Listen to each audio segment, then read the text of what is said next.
Эми катын деген сөз өзү кыргыздын төл сөзү да. Аял арабтын сөзү. Анан эмнегедир кийинчерээк ушул катынды мындай оройураак сөз катары кабыл ала баштаганда, негизинен кыргыздын макалдарынын баарын карасаңар, катын алсаң отун ал дейт. Катын жакшы, эр жакшы дейт да.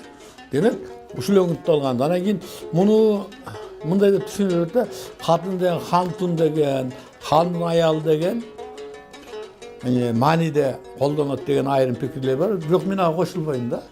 Себебим кошулбайм эмне дегенде, менин бул өз жеке пикирим. Мунун уңгусу кат да.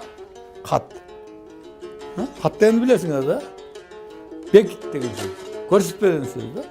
Ошондон куралганбы дейм да, себеби эч ким өзүнүн аялын катат да. Анан өзү катыныш керек да. Ошондо бул сөздү мен мындай эле толук эле оң маанидеги өзбектерде катын кызлар дейт. Эч кандай одан эмес. Бул өзүнүн түрк сөзү да. Анан мен ошол жанында божомолдойм да, кат деген сөздөн келген да.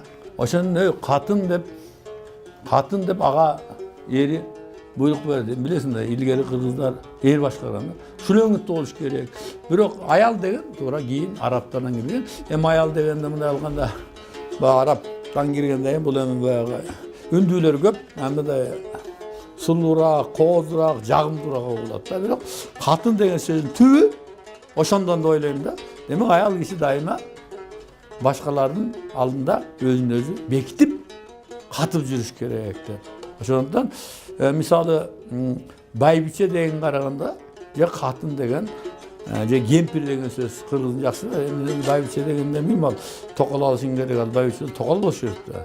Катын деген же кемпир деген ал бир адам. Ошондон мен ушул мына чыгармалардын баарында тетиги манаста деле катын деп баарында бар да, кыскасы бул өзүнүн төл сөз. Муну эч уялбай эле мындай да азыр тил байыт деп атпайбы? Четтен көп тилдер кирип атат да. Эгер ошол тилдердин баарын биз өзгөртпөй колдоно берсек, эртең биздин тилибиз кошулма тил болот дагы жок болот да. Англис тили кирет, араб тили кирет, түрк. Ошондон колдон келишинче ички ресурсту пайдаланыш керек да. Мына сөз ошол заттын маанисин түшүндүрөт деген туура эмес да. Сөз аталыш. Анан биз кабыл алабыз. Онда катын деген сөз бул өзү илгертен биздин ата-бабабыз. Менин атымды эле аял деген уккан, мен атам катын бас. Ал мынаны көтөр деп атам дайыма ошентип. Катынды кара басканда дейт. Катынды кара басканда эри менен жоо болот деп айтканда. Акылынан адашканда дейт, эри менен жоо болот. Катын деген сөз. Эрди катын деп коет. Эрди катын.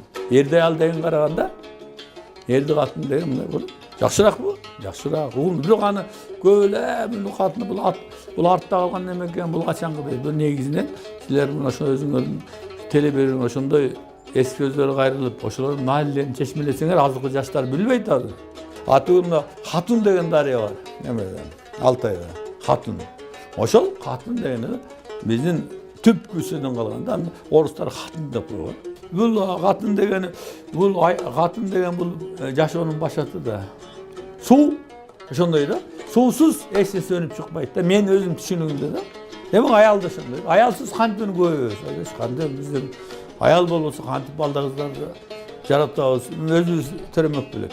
Ошол өңүттөн суусуз эч өнбөйт. Суу айтат, суу бул дейт, жашоонун жаны дейт да. Аял да ошондой, жашоонун туткасы, жашоонун өзөгү. Ошол немеде коюлган мындай көп ал немеде. Бирок мындай айтканда бул катын десиз көбүнчө мындай өтө жакын адамдарга да мындай өз ара. Мисалы мен катынымды айтсам капа болбойт да. Катын деп же аяштарымды айтсам болот, катын деп. Анан кийин жакшыраак сөз айтсам кандай?